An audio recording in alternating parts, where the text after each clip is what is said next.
അവന്മാർ ഇതുവരെ പോയിട്ടില്ല. അസൂയ. ആദ്യ രാത്രി രണ്ടാമത്തെ ദിവസം മതിയെന്ന് അവന്മാര് പറയുന്നു.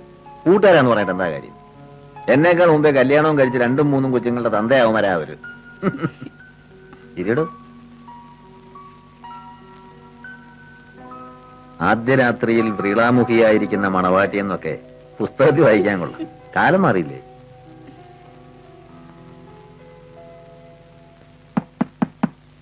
നാശം. സ്വർഗത്തിലെ കട്ടുമെന്ന് പറഞ്ഞു കേട്ടിട്ടില്ലേ? അതിതാണ്.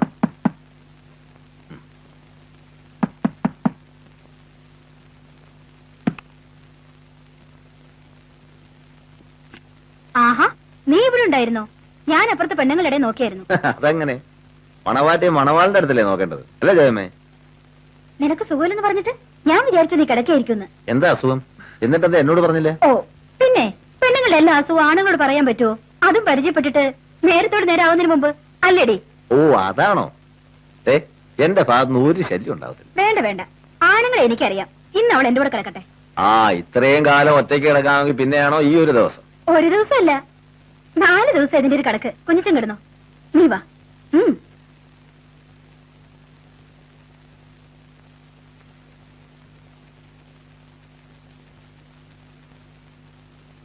ഇന്നലെ രാത്രി ഒരുപോലെ കണ്ണടച്ചിട്ട് കട്ടിലേക്ക് വീണ ആ നിമിഷം ഉറങ്ങുന്ന എന്റെ സ്വഭാവം. പക്ഷെ ഇന്നലെ ഞാനും ഉറങ്ങിയില്ല. ചേട്ടത്തി ഇന്നലെ കൊല്ലാനുള്ള കലിയുണ്ടായിരുന്നു എനിക്ക്. ഇടയ്ക്ക് ഉണർന്നപ്പോഴൊക്കെ ഞാൻ ഉറങ്ങാതെ കിടക്കുന്ന കണ്ട് ചേച്ചി ഇന്നലെ എന്നെ 2-3 വട്ടം വഴക്ക് പറഞ്ഞു. അവർക്കൊക്കെ പറയാം, ഈ ദിവസങ്ങളിലൂടെ അവരും കടന്നുപോയെന്ന് അവരൊക്കെ ഓർമ്മിക്കാത്തെന്താ? കല്യാണമേ വേണ്ടെന്ന് വെച്ച് നടന്നവനാ ഞാൻ. ചേട്ടത്തി ഒരാളുടെ നിർബന്ധം കൊണ്ടാ ഇപ്പോഴെങ്കിലും ഇത് സമ്മതിച്ചത്. ഫുട്ബോളിൽ വലിയ കളിക്കാരനായിരുന്നു അല്ലേ? വീട്ടിൽ കാശുള്ളതുകൊണ്ടാ.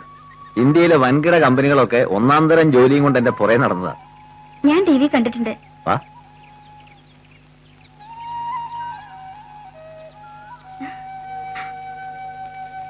പറമ്പൊക്കെ ഇഷ്ടായ?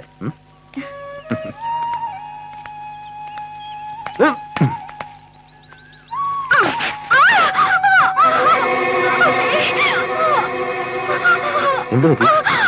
എന്ത് പറ്റി ജയമേ? വേദന സഹിക്കാൻ പറ്റുന്നില്ല.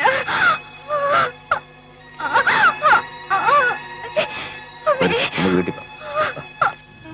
നീ കരയാതെ ഈ മരുന്ന് കഴിക്കേ.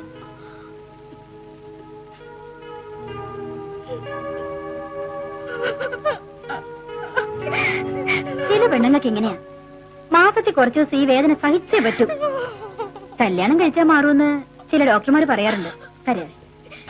ഇതിനാണോ നീ കിടന്ന് കരയുന്നത്? ഇങ്ങനെ കരയാൻ കൊച്ചുകുട്ടിയൊന്നുമല്ലോ. കുഞ്ഞിച്ച, എനിക്ക് വീട്ടിൽ പോണം. ഡോക്ടറെ കാണണം. ഡോക്ടറെ കാണാൻ എന്തിനാ വീട്ടിൽ പോകുന്നത്? ഇവിടെ ഡോക്ടർമാരില്ലേ? വേണം ഇങ്ങോട്ട് വിളിക്കാം. ഡോക്ടറെ വിളിക്കട്ടെ ജയമേ? പോരാ, എനിക്ക് വീട്ടിൽ പോണം. അവിടെ ഇവിടെ സ്ഥിരമായി നോക്കുന്ന ഡോക്ടർ ആവുമ്പോ അതാ നല്ലത്. അതാ അവളീ വീട്ടിൽ പോണെന്ന് പറയണത്. സ്ഥിരമായെന്ന് പറഞ്ഞാൽ ജോയമ്മയ്ക്ക് എന്താ അസുഖം? അത് പിന്നെ വീട്ടിലെ കുടുംബ ഡോക്ടറാ. എന്താ ചേട്ടതി, നിങ്ങൾ എന്നിൽ നിന്ന് എന്താ മറച്ചു വയ്ക്കുന്നത്?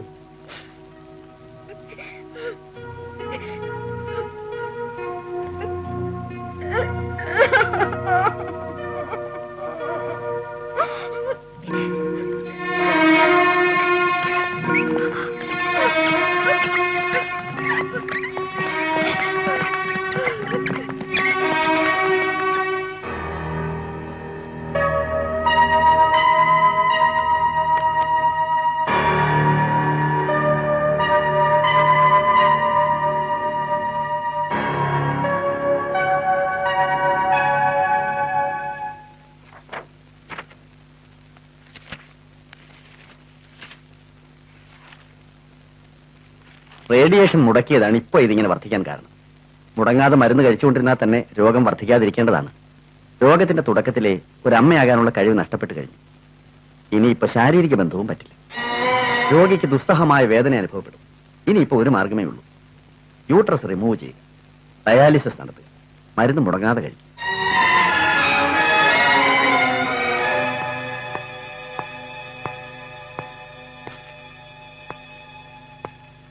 നമ്മൾ തമ്മിൽ തർക്കിച്ചിട്ട് എന്താ കാര്യം?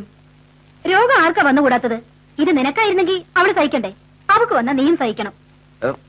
എന്റെ മുമ്പിൽ നിന്ന് പോകുന്നുണ്ടോ? നീ എന്തിനാ എന്നെ നേരെ ചൂടാവുന്നത്? ഞാൻ എന്ത് ചെയ്തിട്ടാ? നിനക്കൊക്കെ നല്ലത് വരാനേ ഞാൻ ആഗ്രഹിച്ചിട്ടുള്ളൂ. നിത്യരോഗിയായ അനിയത്തി എന്റെ തലയെ കെട്ടിവെച്ചത് എനിക്ക് നല്ലത് വരാനാണല്ലേ? കർത്താവേ, നീ ദൈവദോഷം പറയരുത്. 10-13 കൊല്ലം മുൻപ് നിന്റെ അമ്മയുടെ സ്ഥാനത്ത് ഈ വീട്ടിൽ കയറി വന്നോളാം ഞാൻ. അതെ, എന്റെ അമ്മയുടെ സ്ഥാനത്ത് നിങ്ങളെ കണ്ടതാ എനിക്ക് പറ്റിയ തെറ്റ്. കാള കളിച്ചിരുന്ന നിനക്കേ ഒരു കുടുംബവും നല്ലൊരു ജീവിതം ഉണ്ടാക്കി തരാൻ ശ്രമിച്ചതാ എനിക്ക് പറ്റിയ അബദ്ധം. എന്നെ നന്നാക്കാനോ അതോ നിങ്ങളുടെ കുടുംബത്തെ രക്ഷിക്കാനോ? സ്വത്തുക്കൾ കൈമറിഞ്ഞു പോകാതിരിക്കാൻ, അനിയത്തിക്ക് ഒരു ഭർത്താവ് ഉണ്ടാകാൻ, അതായിരുന്നില്ലേ നിങ്ങളുടെ ലക്ഷ്യം? അതിനല്ലേ നിങ്ങൾ എന്നെ ബലിയാടാക്കിയത്? ഇതിനൊക്കെ എന്നോടല്ല നീ തട്ടിക്കറേണ്ടത്. സ്വന്തം ചോരയില്ലേ ചേട്ടൻ, ആ ചേട്ടനോട് ഞാൻ ചോദിക്കും. എല്ലാരും എനിക്കറിയാം. ആരെയും ഞാൻ വെറുതെ വിടാൻ പോകുന്നില്ല. എല്ലാറ്റിനും ഞാൻ ഭാരം ചോദിക്കും. നീ ഞങ്ങളെ എന്ത് ചെയ്യാനാ? അവരോട് ചെയ്ത പാപത്തിന് ദൈവം തന്ന ശിക്ഷയാണെന്ന് വിചാരിച്ചാ മതി. പോകുന്നുണ്ടോ എന്റെ മുമ്പിന്ന്?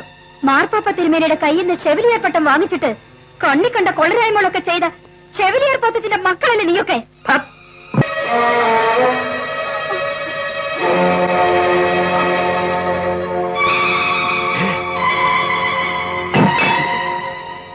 ചേട്ടാ, കാർ ഇറക്കാൻ പറ. വണ്ടി ഇറക്കാൻ പറ.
ഇന്നലെ രാത്രി കുഞ്ഞിട്ട് ശരിക്കും ഉറങ്ങിയില്ലെന്ന് തോന്നുന്നു.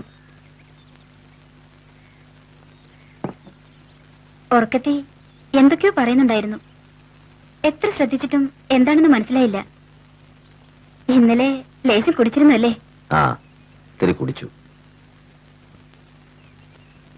ഞാൻ പറഞ്ഞില്ലേ, ഇന്നലെ ഒരു പഴയ കൂട്ടുകാരനെ കണ്ടു. പഴയ കാര്യങ്ങളൊക്കെ ഓർമ്മിച്ച ദിവസമായിരുന്നു. ഇത്തിരി ലഹരി അകത്തി നിന്നപ്പോ ഒരുപാട് ഓർത്തു. ചേർത്തിയെ കൊല്ലാൻ വേണ്ടിയല്ല ഞാൻ അറിഞ്ഞത്. ഒന്നും രണ്ടും പറഞ്ഞ് മനസ്സിന്റെ സമനില വിട്ടപ്പോ കൈ കിട്ടിയത് കഴുകന്റെ പ്രതിമയാ. ചേട്ടൻ അത് കൊലയാക്കി മാറ്റി. വർക്കിയെയും വേലക്കാരിയും കൊണ്ട് ചേട്ടൻ കള്ളസാക്ഷി പറയിച്ചു. എല്ലാം എനിക്കറിയാം, എല്ലാവർക്കും അറിയാം.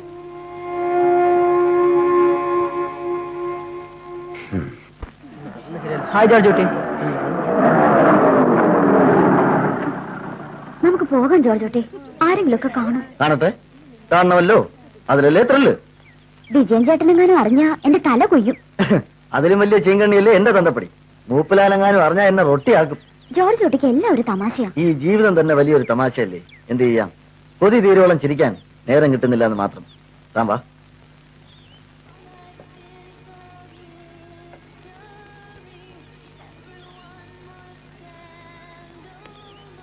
ഇരിക്ക്.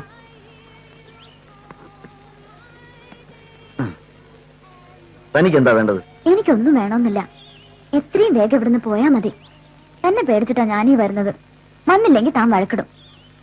വഴക്കിടാൻ എനിക്ക് കാര്യമൊന്നും വേണ്ടല്ലോ. അതിന്റെ രസം തുളസിക്ക് പിടിയിട്ടാഞ്ഞിട്ടാ. വഴക്കിട്ടേച്ച് പിന്നെ കൂടുമ്പോ അതിനൊരു പ്രത്യേക രസം. രസം കുറച്ച് കൂടുന്നുണ്ട്. എപ്പോഴാ എല്ലാം നിൽക്കാന്ന് ദൈവത്തിനറിയാം. ഇതൊരിക്കലും നിൽക്കാൻ പോകുന്നില്ലടോ. ഷെവലിയാർ പോത്തച്ഛന്റെ പേരക്കിടാവ് സൂഹിക്കാൻ വേണ്ടി തന്നെയാ ജനിച്ചിരിക്കുന്നത്. എന്താ വേണ്ട? തനിക്ക് എന്താ വേണ്ടെന്ന് പറഞ്ഞില്ലല്ലോ. ജോർജ് കുട്ടി പറഞ്ഞാ മതി. 2 കസാട്ട.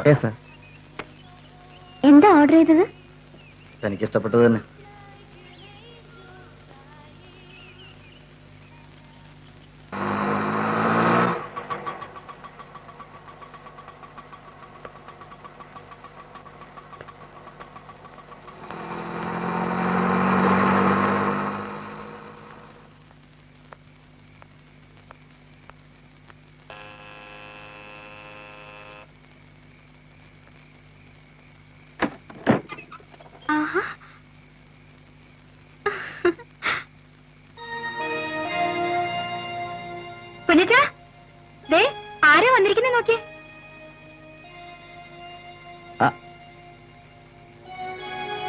ഞാനങ്ങോട്ട് വരാതിരിക്കുകയായിരുന്നു.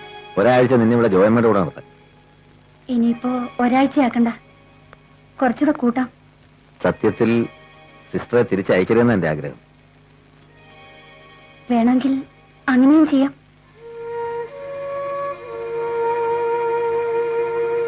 ആദ്യം എനിക്കൊന്ന് കുളിക്കണം, തല തണുക്ക കുളിക്കണം. എന്നിട്ട് ഈ വേഷം ഒന്ന് മാറണം. വരൂ.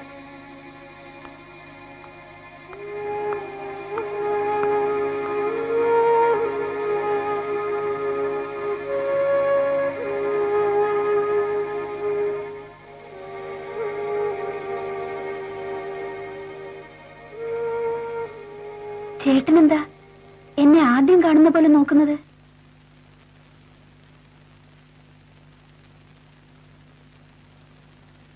നിന്നെ ഇങ്ങനെ കാണാനായിരുന്നു എന്നും എനിക്കിഷ്ടം.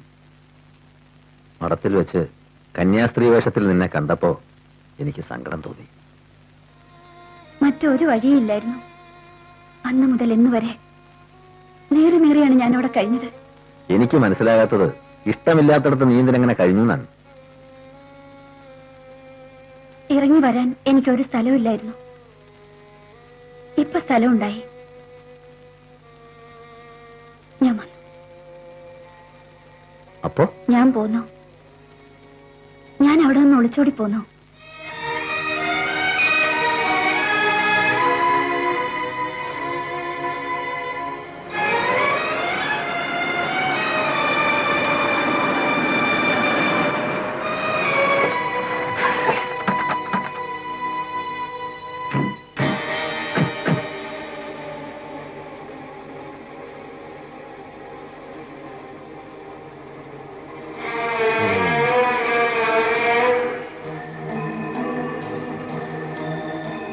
ഇതാ എന്റെ പുന്നാര അനിയൻ.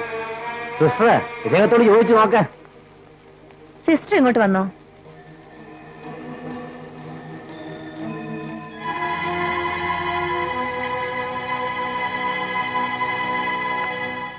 മാർപ്പാപ്പ തിരുമേനി നേരിട്ട് ബഹുമാനിച്ച ഷെവലിയാർ പോത്തച്ഛന്റെ മോളാ നീ.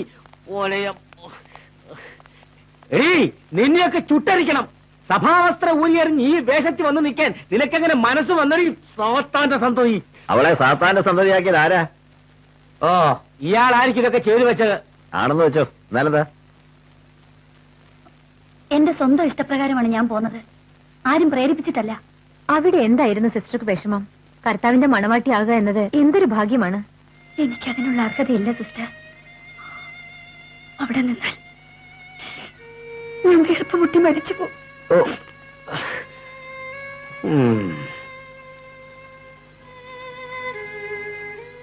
എന്താ നിന്റെ അവസാന തീരുമാനം? ഏതായാലും ഞാനിനി മഠത്തിലേക്കില്ല. അവസാന വാക്കാണോ? അതെ. ചോദിച്ചില്ല, നിന്നോടാ ചോദിച്ചത്. നിങ്ങൾ തമ്മി വഴക്ക് കൂടണ്ട, ഞങ്ങൾ മദറിനെ വിവരം അറിയിക്കാം. എന്റെ മുഖത്താ നീ കരിവെച്ചത്. ശരിയൊന്ന് വിളിക്കോ, ഒന്നിനും ഞാൻ വെറുതെ വരത്തില്ല.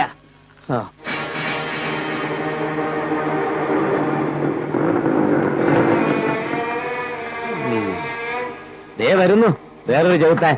വല്ലതും പറയാനുണ്ടെങ്കിൽ പറഞ്ഞേച്ച് പോകാം. വേണ്ട, അതൊക്കെ ഞാൻ അങ്ങേന്ന് പറഞ്ഞോളാം. അങ്ങേലോ ചെല്ലുമ്പോഴോ? ഊതരുത്. വണ്ടിയെ കാണും.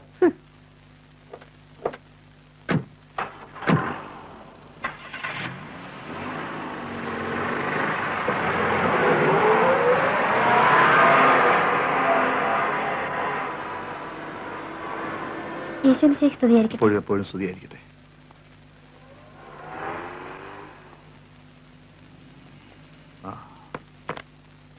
മദർ പള്ളിയിലേക്ക് വിളിച്ചിരുന്നു. ഷെവലിയാർ പോത്തച്ഛന്റെ മകൾ സഭാവസ്ത്രം ഊരി മഠത്തിൽ നിന്ന് ഒളിച്ചോടിപ്പോയെന്നാണ് മദർ പറഞ്ഞത്.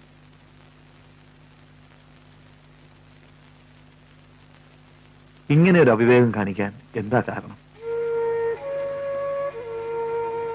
കുഞ്ഞച്ഛന് വല്ലതും അറിയാമോ? ഇന്നലെ മുതൽ ഞാനും ഇത് തന്നെയാ ചോദിക്കുന്നത്. അവളൊന്നും പറയുന്നില്ല. മത്തായച്ചൻ എന്ത് പറഞ്ഞിട്ട് പോയി? പതിവ് പോലെ ഉറഞ്ഞു തുള്ളി. അത് കാണാനും കേൾക്കാനും ആളില്ലാന്ന് കണ്ടപ്പോ തിരിച്ചുപോയി.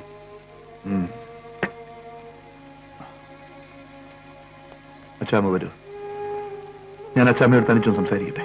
ഓ വരൂ.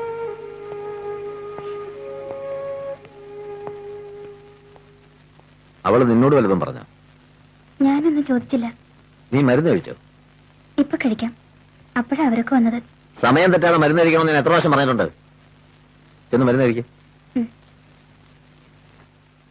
എന്ത് അവിവേകമാണ് നീ കാണിച്ചത്? എനിക്കങ്ങനെ തോന്നിയിട്ടില്ല അച്ഛോ. ദൈവത്തിലേക്ക് അടുക്കാൻ ശ്രമിക്കുന്നവരെ സാത്താൻ എപ്പോഴും വഴിതെറ്റിക്കാൻ ശ്രമിക്കും. സാത്താന്റെ വഴിയിൽ നിന്ന് ഞാൻ ഒഴിഞ്ഞു മാറിയതാണ് അച്ഛോ. അച്ചാമ്മ പറയുന്നതൊന്നും എനിക്ക് മനസ്സിലാവുന്നില്ല. സഭാവസ്ത്രം ഊരിപ്പോരാൻ മാത്രം അവിടെ എന്തുണ്ടായി? ഇവിടെ ഒന്നും ഉണ്ടായിട്ടല്ല. ഉണ്ടായത് എന്റെ ഉള്ളിലാണ്. പരിശുദ്ധമായ കന്യാമഠത്തിനുള്ളിൽ ഞാൻ വീർപ്പ് മുട്ടുകയായിരുന്നു. അതിൽ നിന്ന് രക്ഷപ്പെടാനാണ് ഞാൻ ഓടിപ്പോന്നത്. കർത്താവിന്റെ മണവാട്ടികൾ ജീവിക്കുന്ന കന്യാമഠത്തിനകത്ത് നിനക്ക് വീർപ്പ് മുട്ടിയെന്നോ? അതെ അച്ഛോ. സേവനത്തിന് വേണ്ടി കർത്താവിന്റെ മണവാട്ടിയാകാൻ കൊതിക്കുന്ന ഒരു പെൺകുട്ടിയെയാണ് മഠത്തിലേക്ക് അയക്കേണ്ടത്. മധുവിധ രാത്രികൾ സ്വപ്നം കണ്ട് കഴിയുന്ന ഒരു പാവം പെൺകുട്ടിയെ തറവാട്ടിൽ ഒരു കന്യാസ്ത്രീ ഉണ്ടാകാൻ വേണ്ടി അവിടേക്ക് വലിച്ചെറിയുന്നവരോട് എനിക്ക് വെറുപ്പാണ്. കുറ്റബോധം കൊണ്ട് നെഞ്ചു പൊട്ടി കന്യക മാതാവിന്റെ രൂപത്തിന് മുന്നിൽ കമിഴ്ന്നു കിടന്ന് കരയുമായിരുന്നു ഞാൻ. അപ്പോ മടത്തി പോവാൻ സമ്മതമായിരുന്നില്ലേ? കന്യകാ മഠത്തിന്റെ പരിശുദ്ധിയിൽ കാലുകുത്താൻ ഞാൻ അർഹയല്ലായിരുന്നു അച്ഛോ. ഞാൻ കന്യകയല്ലായിരുന്നു. ആ പാപഭാരവും ചുമന്നാണ് ഞാൻ അവിടേക്ക് കയറി ചെന്നത്. ഞാനീ പറഞ്ഞത് ഒരു കുമ്പസാര രഹസ്യമായി സൂക്ഷിക്കണം. കുഞ്ഞച്ചൻ ചേട്ടനെ കൊലക്കുറ്റത്തിന് തൂക്കിക്കൊല്ലാൻ വിധിച്ചപ്പോ ഞാൻ ആകെ തളർന്നു പോയി. എനിക്ക് ചേട്ടൻ മാത്രമേ ഉണ്ടായിരുന്നുള്ളൂ. അപ്പീല് പോകാൻ പല്ലേട്ടും തയ്യാറായില്ല.